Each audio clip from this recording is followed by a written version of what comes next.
हम लोगों ने अफगानिस्तान को भी एक एथनिक से इस्लामिक एंगल में कन्वर्ट करने की कोशिश की और हम उसमें कामयाब हो गए।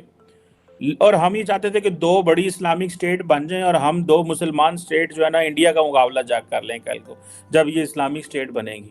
पाकिस्तान की जो मौजूदा सूरत हाल है उसे देखकर ऐसा लगता है कि ना हुकूमत का मसला मईशत है, ना कर्जा है, न सर उठाती हुई दहशतगर्दी है, ना ही तो ये जो हमने एरिया बना लिया है पाकिस्तान और अफगानिस्तान, ये तो वर्चुअली किसी के साथ कोलैबोरेट करने को तैयार ही नहीं, इनके अंदर इतना हौसला ही नहीं है। कल को बॉर्डर खुलता है इंडिया के साथ, इंडियन ट्रेडर आएंगे, उसी कहेंगे ऐसे हिंदू ने, ऐसे सिख ने। वक्त भारत से 100-150 साल पीछे क्यों है? क्योंकि आपके मौलवी जो हैं, जो कि आज भी आपको ग्रिप करके आपको उन्होंने रखा हुआ है, 40,000 मदरसे पाकिस्तान में हमारा तो जो मुआशरा है उसके अंदर वो को एग्जिस्टेंस वाली बात ही नहीं रह गई कि वो किसी के साथ मिलके चल ही नहीं सकता, उसके अंदर इतनी एपिटाइट ही नहीं है और उसके अंदर ना ही बढ़ती हुई बेरोजगारी है, ना दफन होती हुई मिडिल क्लास है और ना ही गरीबों की भूख और नंग है, बल्कि हुकूमत का इस वक्त सबसे बड़ा मसला। अब कैसे देखेंगे कि हम ना तो चाइनीज के साथ मिलके काम कर सकते हैं, कल को इंडिया के साथ चीजें नॉर्मलाइज होती हैं, हिंदू सिखों ईसाइयों के साथ हम नहीं कर पाते, तो हम तो वर्चुअली दुनिया में किसी के साथ काम नहीं कर सकते। यही मुसलमान।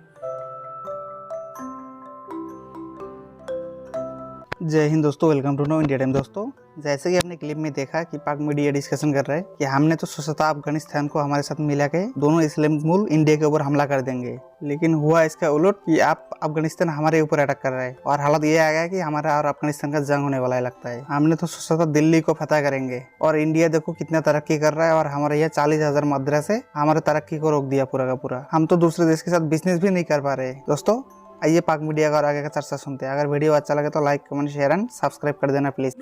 हम लोगों ने अफगानिस्तान को भी एक एथनिक से इस्लामिक एंगल में कन्वर्ट करने की कोशिश की और हम उसमें कामयाब हो गए। और हम ये चाहते थे कि दो बड़ी इस्लामिक स्टेट बन जाएं और हम दो मुसलमान स्टेट जो है ना इंडिया का मुकाबला जा कर लें कल को, जब ये इस्लामिक स्टेट बनेगी। सो ये जो हमने एरिया बना लिया है पाकिस्तान और अफगानिस्तान, ये तो वर्चुअली किसी के साथ कोलैबोरेट करने को तैयार ही नहीं, इनके अंदर इतना हौसला ही नहीं है। कल को बॉर्डर खुलता है इंडिया के साथ, इंडियन ट्रेडर आएंगे, उसी कहेंगे ऐसे हिंदू ने, ऐसे सिख ने। अगर हम चीनी को नहीं छोड़ते, कल को इंडियन हिंदू को ना छोड़ें, सिख को ना छोड़ें, किसी ईसाई को ना छोड़ें, तो हम तो वर्चुअली हमारा तो जो मुआशरा है उसके अंदर वो को एग्जिस्टेंस वाली बात ही नहीं रह गई कि वो किसी के साथ मिलके चल ही नहीं सकता, उसके अंदर इतनी एपिटाइट ही नहीं है और उसके अंदर इतना वो फॉरवर्ड कर सके।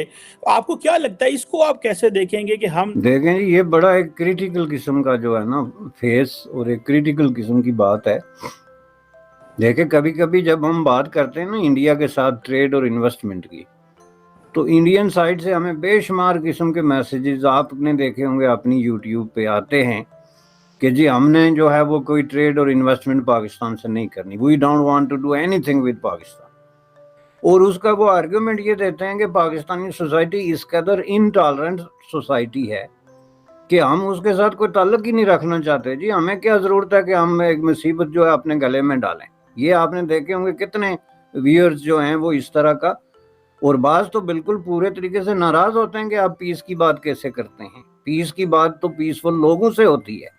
ये तो पूरी सोसाइटी एक बम शेल है जो किसी भी वक्त किसी बहुत बड़े धमाके से फट सकता है और हमें भी साथ में उड़ा सकता है। आप हमें क्यों घसीट रहे हैं भाई खुदा के लिए? हम पे रहम करो, हम तरक्की कर रहे हैं, बड़ी अरसे के बाद हमने काम शुरू किया, तो उसमें आप टांग ना डालें।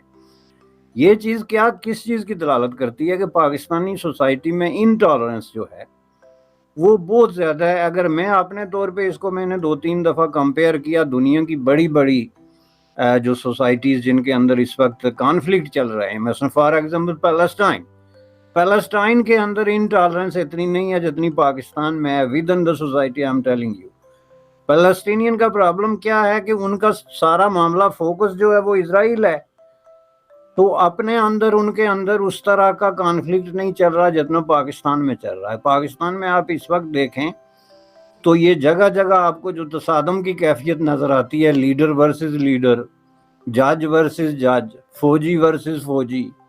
इस वक्त तो अवाम वगैरह तो वो तो चले गए ना एक तरफ। इस वक्त जो कॉन्फ्लिक्ट है वो आपको सामने नजर आ रहा है कि ये किस चीज़ की दलालत करता है और किस कदर इनटॉलरेंस जो है वो सोसाइटी में बन गई है। अब आप कहते हैं जी कि इंडिया से आप तजारत नहीं कर सकते क्योंकि वो हिंदू या सिख हैं, और अगर आप चीनियों को बर्दाश्त नहीं करते तो उनको कैसे करेंगे। चीन के बारे में तो हमने बहुत बड़े जो है वो दियो मालाई किस्म के कैसे क्रिएट किए हुए।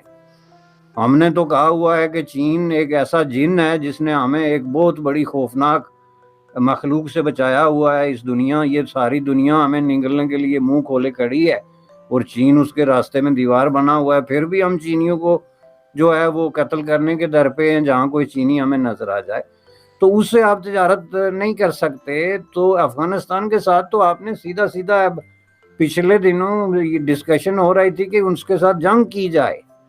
पाकिस्तान की इस एस्टेब्लिशमेंट का एक सेगमेंट ये चीज सीरियसली डिस्कस कर रहा था कि क्यों ना हम अफगानिस्तान पे अटैक करें, and this is the best time to do that. चूंकि इस वक्त पूरी दुनिया जो है अफगानिस्तान से नाराज है, तो हमने अगर फौजें दाखिल कर दी, कुछ कर दिया, तो कोई पूछेगा ही नहीं और हम अपना काम करके निकल जाएंगे।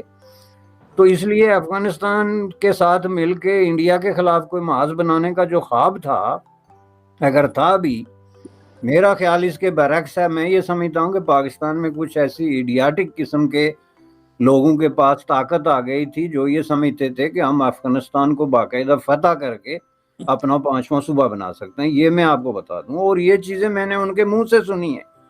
एक आदमी ने मुझे कहा, आप कश्मीर की बात करते हैं, हम तो दिल्ली और बुखारा पे हमारी नजर है, आप छोटे छोटे चक्रों से जरा ऊपर उठें।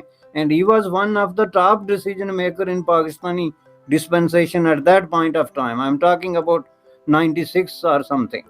सर, इंडिया की तरफ अगर हम देखते हैं तो वहां पे वो मेड इन इंडिया मर्सिडीज बन रही है, कभी वो 18 कंट्रीज में उनकी करेंसी चल रही है, कभी वो G20 में इतनी कंट्रीज को बुला रहे हैं, और वो भी ठीक कश्मीर के अंदर।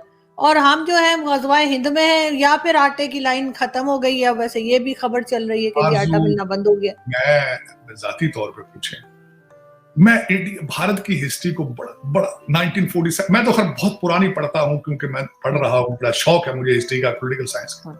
लेकिन 1947 के बाद मैंने बड़े गौर से देखा कि क्या क्या गलतियां वो क्या कर रहे थे, हम क्या कर रहे थे। हमारे फंडामेंटल्स डिफरेंट है, मैं ये मान रहा हूं। डीएनए की हद तक हम ठीक है, लेकिन उनके फंडामेंटल्स डिफरेंट। इस वक्त जो मैं 1000 इख्तलाफात के बावजूद, मुझे पता है पाकिस्तान में मोदी साहब, अब तो खैर मैं समझता हूँ वो भी चेंज हो चुका है। अब तो बेचारे लोग अब तो पाकिस्तानी तारीफें कर रहे हैं जी, मोदी साहब जैसा लीडर को इधर भी आए, अब तो ओपनली कह रहे हैं।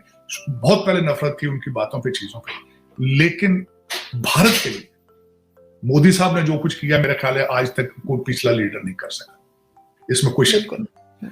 जो अच्छी चीज उसकी तारीफ करने, मैं समझता हूं ये सितम ज़रीफी होती है कि उसकी तारीफ ना कीजिए। भारत के लिए वो अच्छे हैं, उसकी तारीफ करनी चाहिए। नेशनलिज्म उन्होंने प्रमोट किया, तारीफ करनी चाहिए। अपनी कौम को उन्होंने कौमियत सिखाई है, तारीफ करनी चाहिए।